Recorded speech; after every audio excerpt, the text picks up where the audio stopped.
Bismillah, Assalamualaikum warahmatullahi wabarakatuh. Perkenalkan, nama saya Arwita Ramadhani dengan NIM 236250077. Nah, baik, di video ini saya akan mendemonstrasikan sistem manajemen toko obat yang sudah saya buat.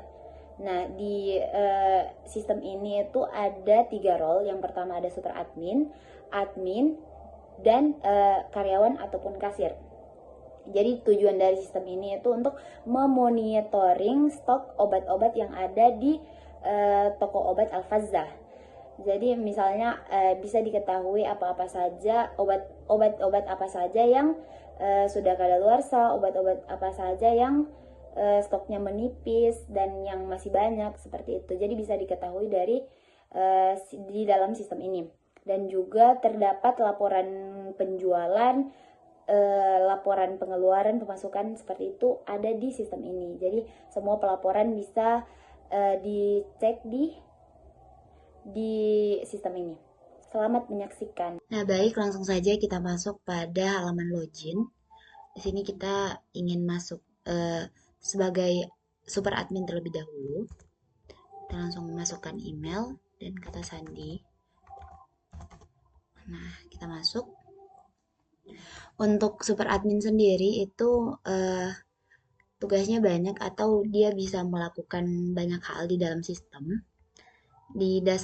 Pertama di halaman dashboard tampil seperti ini, ada obat aktif, stok menipis, stok habis, hampir kadaluarsa, batch kadaluarsa, penjualan hari ini, pembelian bulan ini, sama nilai persediaan. Kemudian ada juga ditampilkan pula batch mana yang hampir kadaluarsa serta aktivitas terbaru. Kemudian kita masuk pada data master. Di data master itu ada referensi obat. Nah, di referensi obat ini ada kategori, satuan, dan bentuk sediaan.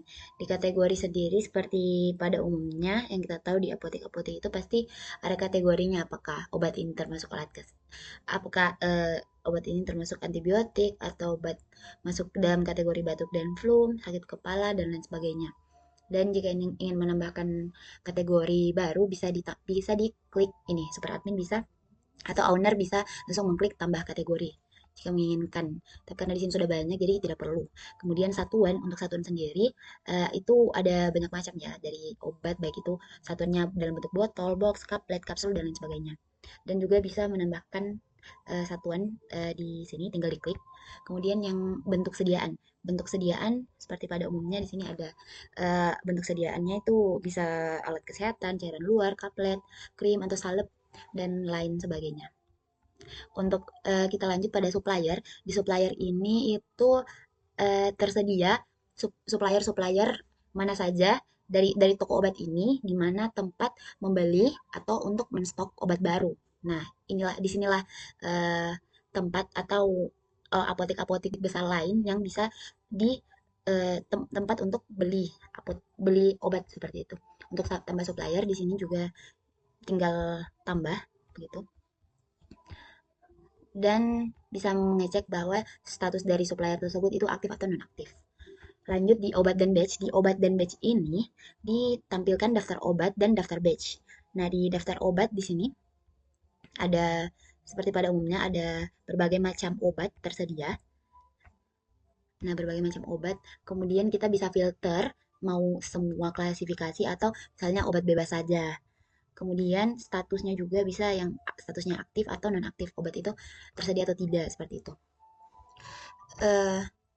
Nah, kita coba di sini untuk menambahkan obat. Tambah obat. Misalnya paracetamol. Tambahkan, paracetamol itu masuk dalam kategori analgesik dan antipiretik. Itu untuk menurunkan demam. Dan umumnya itu dia kaplet. Kemudian yang ini, apa tadi, bentuk sediaan?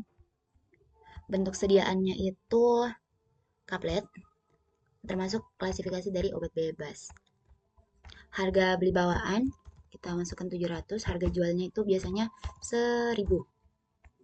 Stok minimumnya 30, jadi stok minimum ini kalau sudah hampir mencapai itu ada pengeringatan kalau sudah mau habis. Kemudian ini 50. Ya, batas reorder ini ketika mencapai 50 itu kita bisa order lagi kepada supplier gitu. Kita simpan. Nah, oh cukup lama ya. Nah, apa tadi yang kita masukkan itu yaitu paracetamol. Kita cari. Nah, di sini ada paracetamol. Kemudian kita masuk ke daftar batch. Di daftar batch ini itu adalah kayak artinya misalnya kan kita beli ke supplier dan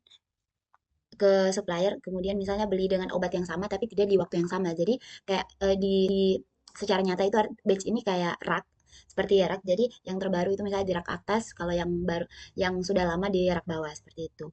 Jadi kalau mau tambahkan batch itu boleh. Nah, baik, kita lanjut di bagian transaksi. Di bagian transaksi itu ada pesanan pembelian. Di pesanan pembelian ini itu isinya, misalnya kita eh, melakukan pembelian atau menambah stok begitu di salah satu supplier. Nah, jadi kita bisa tambahkan pesanan di sini, pesanan baru. Nah, misalnya pilih data supplier itu kita belanja di apotek Torayaku. Ini hari ini misalnya. Dan yang mau kita beli itu paracetamol yang obat yang sudah kita tambahkan tadi. Dan kita masukkan tanggal kadaluarsanya berdasarkan tanggal kadaluarsa yang di obat tersebut. Nah, kita masukkan saja. Kemudian jumlahnya itu biasanya paracetamol itu dibeli per box dan sedangkan kita hitungannya per kaplet. Jadi kita tulisnya per box itu biasanya 100 kaplet. Nah, jadi seperti ini. Kemudian kita simpan draft. Jadi dia itu menyimpan draft terlebih dahulu, baru misalnya ada yang salah mungkin itu bisa diperbaiki. Nah, kalau sudah simpan draft, kita langsung bisa terima stok itu artinya sudah memang betul-betul masuk di di ya toko obat. Nah, kita terima stok. Nah, jadi paracetamol tadi berhasil dibeli gitu. Kita lanjut di penjualan. Untuk di penjualan itu isinya adalah penjualan penjualan dari penjualan yang ada di toko obat. Jadi ada transaksi di situ. Misalnya, nah ini contoh obat. Jadi yang bisa melakukan proses transaksi ini itu bisa super admin bisa, dan tentu saja kasir juga bisa. Jadi nanti kita praktekkan di kasir saja. Untuk pemakaian stok, ini bisa kita isi kalau misalnya pemakaian kayak di pemakaian baru misalnya kita pakai misalnya apa ya? Paracetamol tadi. Paracetamol. Nah, paracetamol pemakaian itu misalnya itu pemakaian internal dari kasir mungkin sakit jadi dia ambil obat. Nah, disimpan kasir sakit. Simpan draft. Nah, dia tuh ke draft dulu baru kita ACC.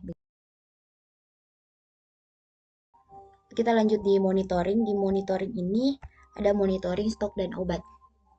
Jadi di sini itu stok dan batch itu kita monitoring artinya diperiksa apakah sudah mau kadaluarsa atau stoknya menipis begitu. Dan kita bisa filter entah itu berdasarkan status stok, kategori obat, atau berdasarkan suppliernya. Nah, jadi di sini kita bisa cek obatnya apakah statusnya masih aman, statusnya menipis. Nah, begitu. Misalnya kita yang kita cek stoknya yang menipis, jadi dia hanya menampilkan stok yang menipis saja. Nah, begitu. Fungsi dari monitoring stok dan batch ini adalah misalnya kalau menipis, jadi kita bisa langsung melakukan pembelian baru kepada supplier. Nah, di bagian mutasi stok ini ditampilkan pemakaian. Artinya di sini ada entah itu intinya stoknya berkurang, entah itu pemakaian ataupun pembelian. Nah, ditampilkan semua di sini. Laporan, di laporan ini berisi tentang kita bisa memilih jenis laporan, entah itu laporan stok menipis, laporan penjualan, pembelian. Nah, begitu. Kita bisa melihat laporan yang diinginkan dan bisa mencetak sesuai dengan keinginan mau dalam bentuk Excel ataupun dalam bentuk PDF. Terakhir ada administrasi, jadi superadmin berhak untuk mengelola pengguna, mengelola pengguna. Kita cek di sini penggunanya siapa saja. Nah, di sini ada penggunanya siapa saja. Jadi superadmin bisa menambahkan pengguna ataupun menghapus pengguna jika pengguna tersebut akunnya sudah tidak aktif. Jadi di sini ada salah satu akun yang non aktif, bisa langsung dihapus oleh superadmin atau ownernya. Oke, kita hapus. Nah, berhasil dihapus. Jadi penggunanya sisa 4, yaitu superadmin, admin sama 2 karyawannya. Di pengaturan, yang terakhir di pengaturan. Jadi di sini tuh owner bisa mengubah logonya, nama toko obatnya, nomor teleponnya, alamat, dan lain-lain. Kemudian simpan. Itu saja untuk superadmin. Kita lanjut pada bagian admin. Admin.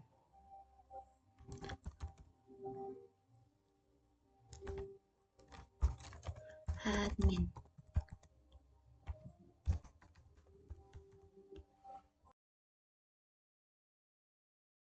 Tugasnya hampir sama dengan superadmin, hanya saja ada beberapa fitur yang tidak bisa dilakukan oleh admin.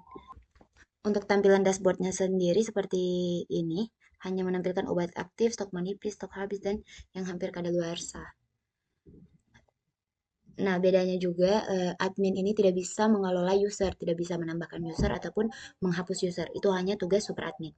Yang terakhir kita pindah ke karyawan ataupun kasir. Kita login sebagai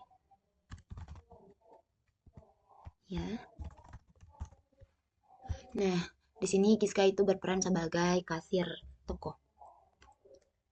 Nah, jadi dia bisa melakukan transaksi.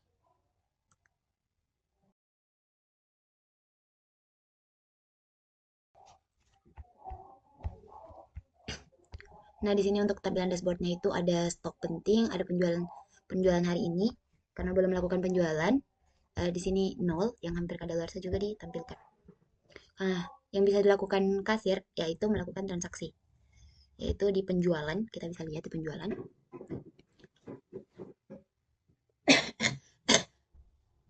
Nah, di penjualan langsung saja, misalnya ada pembeli yang datang untuk membeli obat, langsung membuat transaksi baru. Biasanya kalau dibeli per papan itu tidak 10.000, artinya dapat diskon. Nah, diskonnya 2.000. Kemudian kita masukkan uang yang diterima. Metode bayarnya juga bisa dipilih. Tunai. Nah, simpan. Jadi ini yang bisa dilakukan oleh kasir.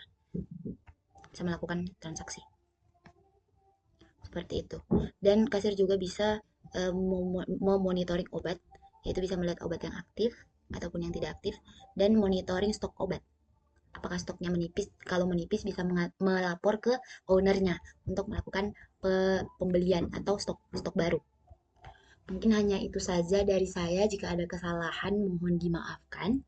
Wassalamualaikum warahmatullahi wabarakatuh.